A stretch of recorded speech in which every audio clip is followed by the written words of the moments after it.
Hello' বন্ধু বান্ধৱীসকল, এয়া নগজি নাপং, বগা আপং, ৰহি বুলি কয়। বগা আপং আমি মিচিঙত নগজি নাপং বুলি কওঁ। মই নগজি নাপং আজি ধুনীয়াকৈ বনাই দেখুৱাইছোঁ। এয়া চাকিছোঁ, অকামত এইটো লগাই আমাৰ অকামৰ কাৰণে এতিয়া চাকিছোঁ। মই ধুনীয়াকৈ চাকি লৈছোঁ। এয়া চাওক, কেনেকৈ বনাইছোঁ দেখুৱাম।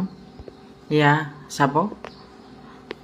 মই আগতে এয়া চাওক ধুনীয়াকৈ ভাপত দি পেলাই সিজাইছোঁ। বৰা চাউল বনাইছোঁ, 5 কেজি চাউলৰ বনাইছোঁ। এয়া চাওক ভাপত বনাই আছোঁ, বহুত টাইম লাগে। এয়া ইজি গ'ল। সিজাৰ পিছত আমি ডলাত এনেকৈ ধুনীয়াকৈ ঠাণ্ডা কৰি ল'ম।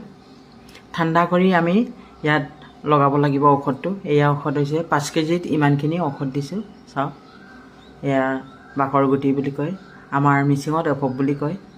আৰু এয়া ধুনীয়াকৈ গুড়ি কৰি অকণমান পানী দি গুড়ি কৰিব লাগিব, কাৰণ ইয়াত আটা লাগি থাকে ন। পানী অকণমান দি এনেকৈ ধুনীয়াকৈ গুড়ি কৰিব লাগিব। তাৰপিছতে আমি ঔষধটো লগাম।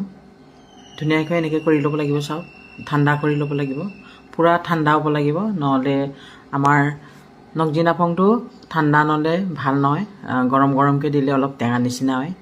এয়া ঔষধটো ছটিয়াই দিছোঁ গুড়ি কৰি পেলাই। ইয়াত ধুনীয়াকৈ মিক্স কৰিব লাগিব।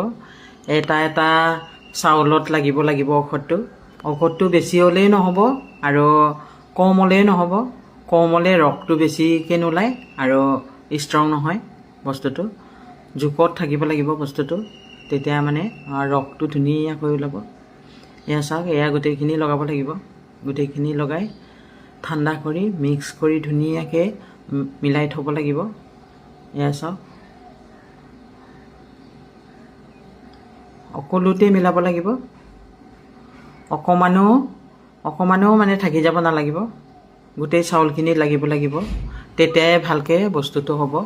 এয়া চাওক, এতিয়া এইটো মই ধুনীয়া এয়া বাচনত চাফা কৰি পেলাই, প্লাষ্টিকৰ বাচনেই ইউজ কৰি আজিকালি বাৰু। এয়া চাওক, ধুনীয়াকৈ চাফা কৰি ইয়াত এইটো ভৰাই থৈ দিম। উশাহ যাব নালাগে, উশাহ গ'লে বস্তুটো ভাল নহয় বা বেখুৰিব পাৰে বা বেয়া হ'ব পাৰে। সেইটো কাৰণে ধুনীয়াকৈ ঢাকনিটো মাৰি থ'ব পৰা বাচনত থ'ব লাগে। এয়া চাওক, ধুনীয়াকৈ থৈছোঁ। তেজপাত কেইটামান গন্ধৰ কাৰণে থৈ দিছোঁ, ভাল লাগে। গন্ধটো ভাল লাগে কাৰণে তেজপাতটো লগাই থৈ দিওঁ। এয়া চাওক, ধুনীয়াকৈ ঢাকনিটো মাৰি থ'ব লাগিব, যাতে যেন বস্তুটো বেয়া নহয়। এয়া ভৰালোঁ মই গোটেইখিনি। এয়া চাওক, কেনেকুৱা লাগিলে বন্ধু বান্ধৱীসকল